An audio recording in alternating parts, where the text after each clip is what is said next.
À vous, maintenant, Carline et Sabrina, donc vous avez les deux trucs, donc vous faites comme vous voulez. Et puis nos deux on essaiera de se prendre 10 minutes, donc vous tapez avant la fin pour qu'on puisse discuter avec vous. Mais on va leur donner à tous les deux, si je peux me permettre, les capacités là aussi de sauter sur un micro pour poser toutes les questions que vous avez. Donc Carline Amienne, médecin coordonnateur, chef de service du santé au travail, j'allais dire de façon classique. Et puis en même temps copilote et co-concepteur, et nous on a eu Jean-Marie l'avantage d'aller visiter le centre avant qu'il ouvre. Il était plus qu'on est dans des souillages de place, c'est-à-dire que tout était quasiment tout près il y a quelques mois, et donc Sabrine Berada qui le pilote en tant que ingénieur du travail et des organisations des démarrages. Voilà, donc je vous ai mis 2-3 petits trucs, juste pour dire que c'était abrité dans l'Institut du Marino. Voilà ça, et puis 2-3 autres photos du même type à cet avenue. Qui commence? Bonjour à tous, je vais me lancer, c'est toujours un exercice un peu compliqué. Alors, je vais coller, promis, je voilà, coller. Donc moi je suis le docteur Carline Amienne, je suis issue d'une formation de médecin en santé au travail. J'ai fait mes classes à l'assistance publique des hôpitaux de Paris pendant longtemps. Je remercie d'ailleurs l'équipe qui est venue aujourd'hui écouter notre présentation. Et puis ensuite, j'ai basculé, non pas dans l'univers obscur, mais sur l'hôpital Foch, donc la plus entité publique, mais plutôt ESPIC. Et j'ai eu la chance d'emmener avec moi dans mon aventure Sabrine Berada, qui est ici présente, que j'ai connue comme étudiante avec moi, et ça a matché tout de suite, on s'est dit, il y a plein de choses à faire ensemble. Donc pour vous présenter rapidement le centre, elle le fera mieux que moi. Je suis effectivement médecin du travail et je suis devenue chef de service de santé au travail, puis ensuite j'ai accédé à une partie plutôt coordination, donc chef qui pilote en même temps le service de santé au travail et le centre de prévention du travail qu'on vous présente aujourd'hui. Et en fait, ce beau centre, puisqu'on en est quand même très très fiers, au bout d'un an et demi de beaucoup de travaux, de sueur, à travailler jour et nuit et le week-end, a vu le jour il y a 2 mois. Et on est vraiment très content de l'avoir mise en place parce que les salariés de l'établissement dans lequel on travaille aujourd'hui méritaient vraiment qu'on leur accorde toute cette attention et qu'on puisse leur proposer aujourd'hui une prise en charge diverses et variées qui leur apporte quelque chose au quotidien en plus de leur activité. Et je vais laisser Sabrine se présenter. Merci. Alors, je colle. Bonjour à toutes et à tous, merci, ça fait plaisir. Alors, je suis très chiant comme d'habitude, juste une question pour Carline, avant qu'il y ait l'occasion de... Quelle est la différence, justement, entre l'activité de service de santé au travail classicos au sein de l'un et comment je positionne notamment, c'est peut-être Sabrine qui répondra globalement là-dessus, mais il y a une distinction, si je peux me permettre, en France, une distinction institutionnelle. Très attention, très précautionneux. Donc quelle est la distinction entre les deux? Voilà, l'une ou l'autre, ou l'une et l'autre comme vous voulez. Alors, la grosse différence, c'est la législation. Le centre de prévention du travail n'est pas un service de santé au travail. Derrière, pour que ça matche pour l'établissement, il fallait un business model. Un service de santé au travail n'a pas vocation à être à l'équilibre. C'est l'hôpital qui va payer les examens, les salariés, et il n'y a pas de rendement derrière. Alors que sur le centre de prévention et travail, derrière, il y a ce qu'on appelle une cotation. Donc vous venez, après on va détailler un petit peu, mais le salarié, il y a un zéro reste à charge. On viendra après sur la présentation du centre. Mais la vraie différence, c'est sur l'aspect législatif. Et derrière, on arrive à être à l'équilibre, voire à être excédentaire avec un business model. Voilà, sur le business plan derrière. Donc je vais vous présenter le centre prévention et travail et surtout d'où il vient, ce qui est très important. Donc Anne-Marie l'a précédemment dit, moi je suis psychologue du travail des organisations et le docteur Amienne, médecin du travail. Donc de base on reçoit les salariés. Durant les consultations, on voyait que les salariés n'avaient pas forcément de médecin traitant. Ils n'allaient pas forcément chez la gynéco. Quand on leur demandait le dernier frottis, ça date. Ça date tellement qu'impossible à chiffrer. En année, forcément. Et il y a eu la crise Covid. Donc ça, on n'a pas pu la louper. Donc je ne faisais plus de consultation, je n'allais que dans les services. Donc il y a eu plusieurs vagues. La première vague, c'est vraiment plongeon vers l'inconnu. Donc il y avait cet aspect vraiment de super-héros. On y va, on affronte les choses. et avec un collectif de travail renforcé. Deuxième vague, elle est lente et éreintante, on commence à avoir une fatigue, une lassitude, un épuisement professionnel, pas forcément le syndrome d'épuisement professionnel. Et là, la troisième vague est là, et on se dit, bah mince, on commence à avoir des salariés qui se mettent en arrêt maladie et d'autres qui démissionnent. Et puis on a des traumatismes. Si je vous dis le bruit d'une fermeture éclair, le site. Pour une infirmière que j'ai eue en consultation, à chaque fois qu'elle fermait sa fermeture éclair, elle éclatait en sanglots. Alors pourquoi? C'est les 2 housses mortuaires. La première housse, et en temps Covid, il fallait 2 housses par défunt. Et ça, c'est les images qu'on a gardées avec des salariés déjà qui ne prenaient pas soin d'eux. Les cornets sont toujours plus mal chaussés. Moi, la première d'ailleurs, parce que initialement, ce projet, c'est moi le propre, je suis mon propre cobaye. C'est pas mal. Pour les panels, les semaines, après. Donc voilà, le centre est né du terrain. On s'est dit, il y a quelque chose à faire sur la santé primaire. Donc ça veut dire avant que vous tombiez malade, avant d'avoir des symptômes. On a mené une enquête. On l'a fait. Alors, l'hôpital Foch, c'est 2300 salariés, hors étudiants. Donc on est un petit micro-société, j'appelle toujours ça une micro-société, on a toutes les fonctions, les sexes forcément, et donc c'est un très beau terrain de jeu. Donc on a fait une enquête, 1200 réponses, un peu plus de 1200 réponses, on présente ça au directeur général, il nous dit « Ok, moi j'ai une problématique, j'ai un effectif réduit, les salariés partent, on doit fermer des lits, on a un sous-effectif, le sous-effectif se reporte sur les salariés restants ne sont pas bien, ils pleurent, ils craquent. Et cette situation est similaire dans les autres établissements. Et je dis, j'ai une idée. Non. Et oui, maintenant ils me disent non, surtout, c'est fini, ça brille, plus d'idées. Et on dit, il y a quelque chose à faire, c'est un sorte de complexe dans un lieu unique où on va mettre différentes activités, différentes consultations.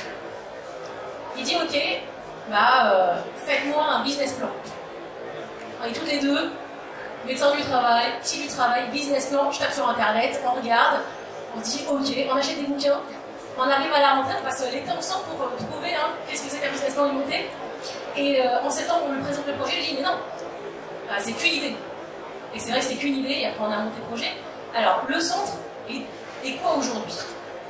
Le centre prévention et travail repose sur 3 piliers. Le premier pilier, c'est des consultations individuelles. Deuxième pilier, après je rentre en profondeur, ce sont des ateliers pratiques et ludiques. Troisième pilier, c'est ce qu'on appelle la recherche et l'innovation. Parce qu'on a 2300 salariés, des salariés qui viennent, et on se dit qu'avec ces données-là, on peut faire quelque chose, puisqu'ils nous rapportent des problématiques de terrain. Et en travaillant avec des startups, avec des incubateurs, on peut trouver des solutions sur mesure, qui puissent être après dupliquées sur d'autres établissements. Sur la première partie consultation, je vais laisser le docteur Amiel, et c'est pour ça que j'ai besoin de la casquette doc. Sur les consultations, et on dit qu'on fait des consultations de la tête aux pieds. Alors ces consultations, on avait déjà un avant-goût, nous, de ce qu'on souhaitait proposer en matière de professionnels qui allaient animer ces consultations. Et on a conforté nos choix suite à cette vaste enquête de terrain avec plus de 2 tiers des professionnels de l'établissement interrogés qui ont bien confirmé que ce qu'on avait quand même ciblé à la base correspondait aux besoins. Donc dans les consultations aujourd'hui, on reste en amont, donc on reste vraiment en prévention primaire. La prévention du risque cardiovasculaire est importante, vraiment. Et on le voit toutes les deux au travers de nos consultations. L'objectif, c'est de demander aux salariés d'aller faire un bilan complet, sans avoir de problématique d'hypertension artérielle, sans ressentir de palpitations, de manière à s'assurer qu'il n'y ait pas de problème en amont. Et donc l'intérêt, c'est vraiment de se dire, s'il ne se passe rien, parfait. On aura fait un bilan complet, parce que pour le coup, la consultation assurée par le cardiologue est vraiment complète, avec des examens complémentaires qui ont lieu dans le centre. Donc l'échographie cardiaque qui vous est proposée, elle est réalisée directement durant la consultation. Et vous avez comme ça un certain nombre d'examens techniques qui ont lieu pendant votre consultation. La consultation ne dure que 30 minutes et le temps était très important. Il a été dupliqué à toutes les autres consultations. Pourquoi? Parce que c'est compliqué de s'absenter de son service aujourd'hui. C'est d'autant plus compliqué quand on a une pénurie d'effectifs dans les services. Et l'idée, c'était de pouvoir concilier ce temps à s'allouer à soi-même pour procéder au dépistage et en même temps de pouvoir concilier avec le reste de l'organisation du travail. Les autres consultations qui sont proposées, on a fait un focus sur le dépistage cutané. Pourquoi? Parce que moi, lors de mes consultations, je fais un check des grains de beauté de manière systématique. Et quand on pose la question, est-ce que vous avez déjà fait un suivi? Est-ce que éventuellement vous êtes allé en consultation pour assurer ce dépistage? Dans les 3/4 des situations, on a un salarié qui n'est pas suivi parce qu'on banalise aujourd'hui ce type de prise en charge. Donc, merci de le dire parce que c'est très représentatif, on retrouve exactement les mêmes chiffres à un niveau national. Et donc bravo de prendre comme ça qu'on vous met en lumière pour ça, parce que vraiment vous êtes très exemplaire. Donc là, de la même manière, dans cette consultation, on va checker vos grains de beauté, on va regarder avec on s'est doté d'un super pistolet laser qui nous donne une évaluation complète, et puis on va vous dire tout va bien, on vous voit dans 1 an, dans 2 ans, dans 3 ans, en fonction de l'évaluation du risque. Ou sinon, on vous oriente d'emblée, et malheureusement, ça a été le cas dans 2 situations depuis l'ouverture du centre. On a dit à un salarié qui n'avait rien, là, vous allez aller en consultation, on va vous enlever ce grain de beauté parce qu'il ne vous inspire pas grand-chose. Les autres consultations qui sont proposées, donc on a toute la partie nutrition, où là on a soit des problématiques de prise de poids excessif, notamment chez les professionnels de l'UNI, soit au contraire des troubles du comportement alimentaire, et là de la même manière, le médecin qui vous accueille en consultation vous fait un bilan complet et vous revoit 3 mois plus tard pour voir si le plan qui vous a été proposé, d'une part, s'il a fonctionné. Ensuite, on a la prévention des cancers chez la femme, donc plutôt gynéco, avec une sage-femme qui propose donc la réalisation d'un frottis. Et là, de la même manière, on se rend compte en consultation, la date du dernier frottis, ça nous disait, on ne se rappelle pas, ou on n'a pas le temps, ou on s'occupe des enfants, ou c'est plutôt mieux d'aller sur des activités loisirs plutôt que de s'occuper de sa propre santé. Et en fait, tout ce constat-là, quand on l'a fait sur le terrain, on s'est dit, on va cibler sur les problématiques de santé qui ont été retenues. Une autre consultation qui est aussi importante pour nous, le dépistage visuel. De la même manière, on n'a pas de souci, on va faire un dépistage visuel complet et on s'assure qu'il n'y a pas de problématique. Aujourd'hui, on a beaucoup de professionnels de santé qui travaillent sur écran, que ce soit des soignants ou des administratifs. Et c'est pas parce qu'on n'a pas de correction aujourd'hui qu'il ne peut pas se passer quelque chose en filigrane derrière. Et une dernière chose pour laquelle on a été assez innovante, c'est le recrutement d'un podologue. Et là, on se rend compte aussi qu'on n'attend pas d'avoir des problématiques de douleur au niveau du bas du dos, d'avoir mal au niveau des chevilles. Quand on fait son activité sportive et qu'on se rend compte qu'on fait de manière répétitive une entorse ou qu'on a des douleurs qui apparaissent, on n'a jamais le réflexe de se dire « et si ma posture n'était pas adaptée ?» Et si au final, un professionnel nous est monté sur une balance qui va donner la répartition de mon poids et de mes appuis et va me dire au final « vous avez besoin d'être corrigé ». Tout l'objectif et tout l'enjeu de ce podologue, c'est pareil, c'est d'intervenir en amont, c'est de proposer la réalisation de semelles qui sont faites dans le centre. Donc on a fait l'acquisition de machines pour fabriquer ces semelles. Et une semaine plus tard, vous venez chercher vos semelles et vous avez un 0 reste à charge. Donc voilà globalement toute la partie de consultation qui a été proposée. Je pense que si j'en ai peut-être oublié une. L'ORL. Ouais, l'ORL. Alors, parce qu'on a un public très jeune, quand vous allez en réanimation, vous allez entendre tout le temps les scopes. Et on a une fatigue auditive. Alors, mon premier terrain de jeu, ça a été la réanimation quand je suis arrivée. Et en échangeant avec eux, ils me disaient, mais même quand je prends ma douche, j'entends les scopes. Puis on a forcément une population très jeune avec des écouteurs. Et on voit qu'ils entendent beaucoup moins bien. Et en tant que psychologue du travail des organisations, ils crient, puisqu'ils ne s'entendent pas. Et donc on s'est dit, il y a une consultation à faire, c'est le bilan ORL. Donc ça, c'est quelque chose qu'on met en place. Ce qui est très important dans ce centre, sur les consultations individuelles, tous les salariés, hormis nous deux, ne travaillent pas dans l'hôpital Foch. Ils ont été recrutés pour le centre, mais ils ne travaillent pas dans l'hôpital. Parce que des fois, ils ne veulent pas que ce soit leurs collègues qui les dépistent, notamment sur le côté sage-femme. Caroline l'a précisé, il y a un 0 reste à charge avec aucune avance de frais. C'est-à-dire que vous faites vos semaines, le lundi, le bilan postural, le mardi, il les fabrique. S'il y a peu de choses à faire, vous les récupérez en fin de matinée, sinon, la semaine d'après. Et la troisième chose très importante quand on a créé ce centre, c'est l'anonymisation. C'est-à-dire que quand vous voulez, toutes les données de santé restent dans le centre. Ils ne sont pas communiqués sur ce qu'on appelle un EasyList, un dossier patient que l'établissement a. Et ça, c'est très important pour le salarié. Et comme ça, le salarié peut venir tranquillement consulter. Et si on découvre quelque chose, on oriente immédiatement ou bien sur l'établissement ou à l'extérieur s'il le souhaite. Ensuite, deuxième partie sur les ateliers. Donc on fait des ateliers, 45 minutes, donc on va les commencer mi-septembre, parce qu'on a ouvert il n'y a que 2 mois, donc vraiment on est sur le départ, après je vous donnerai les chiffres. Donc 4 typologies d'ateliers avec 3 professionnels, une diététicienne pour être en relation avec le médecin nutritionniste qui fera des ateliers ludiques, pratiques avec différents thèmes. Toujours dans l'établissement, on a la chance d'avoir un 6e étage avec une vue pratiquement à 360 degrés sur Paris. On essaie de profiter pour les salariés. C'est vrai que pour l'avoir vu, c'est très très cool. Il faut qu'il fasse beau. Et donc l'objectif c'est d'apprendre, de faire un peu comme quand vous regardez YouTube et que vous ne savez pas quoi faire à manger, cuisiner en 20 minutes, je mets la vidéo et je fais, c'est exactement la même chose. Qu'est-ce qu'on peut faire sur place dans son service et qu'est-ce qu'on peut reproduire à la maison? Tout bête, un salarié lui qui finit à 8 h, qu'est-ce qu'il doit manger? Généralement, mange sucré. Et bien en fait, il faut manger plutôt salé. Parce qu'un salarié lui, grossit en moyenne de 10 kg, il n'arrive pas à les perdre.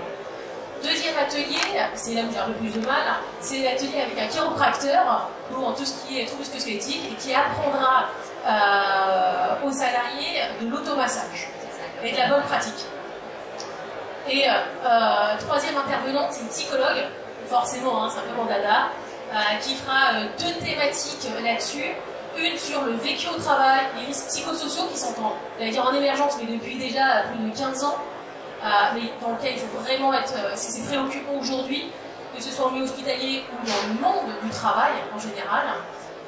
Donc vécu au travail, risques psychosociaux, conflits, communication. Et puis le deuxième versant des ateliers sur l'aspect psychologique, c'est les troubles du sommeil. Ça c'est extrêmement important. On a beaucoup qui ont des troubles du sommeil, difficultés d'endormissement, réveil nocturne, les deux à la fois. C'est le combo parfait, un peu comme un free, quoi. Tout est compris. Donc voilà, ça c'est les ateliers. Et troisième socle de notre centre de prévention et travail, c'est l'innovation et la recherche. On a de la chance à l'hôpital d'avoir ce qu'on appelle une DRCI, c'est une direction de la recherche clinique et à l'innovation. Donc on veut publier, comme on aura de la data, comme on en a déjà, on veut après publier, montrer, avoir cet aspect projectif. Qu'est-ce qu'on peut mettre en place, quelle innovation on peut mettre en place par rapport à ce que l'on a, au constat que l'on a aujourd'hui. Et pareil, travailler avec des startups, on a de la chance. Aujourd'hui en France, il y a des incubateurs publics et privés. On a pas très loin d'ici Paris Campus Santé et Future for Care. Et donc c'est travailler avec ces startups, travailler avec eux sur de nouvelles applications, de nouveaux outils. Et puis les tester chez nous. Rapidement, je finis après. On a ouvert, donc demain, ça fera 2 mois. Donc, ouais, Champagne, toute innovation concernant le Champagne. Sur 449 consultations ouvertes, on en a 405 faites. Les autres, c'est parce qu'ils ne pouvaient pas se détacher, sont au bloc opératoire. D'autres qui n'ont pas été pris. C'est énorme. On a 203 salariés qui ont déjà visité le centre. Donc on est fiers, on est content. Et on est content, vous avez vu à quoi ça ressemble. Ça n'a rien à voir avec l'hôpital, on a une vraie convalescence. À l'intérieur, on a du jus. C'est faire le plein d'énergie. Mais c'est qu'en 30 minutes d'emblée, ils parlent plus de l'hôpital, on les prend en charge, ils sont ailleurs. Et comme ça, quand ils rentrent dans l'établissement, ils parlent d'autre chose que ce qui ne va pas. Donc c'est un outil important et comme l'a dit Anne-Marie, c'est vraiment ce centre, c'est le mariage entre de la santé publique et de la santé au travail. Un grand merci, bravo à tous les deux et puis merci de venir nous parler.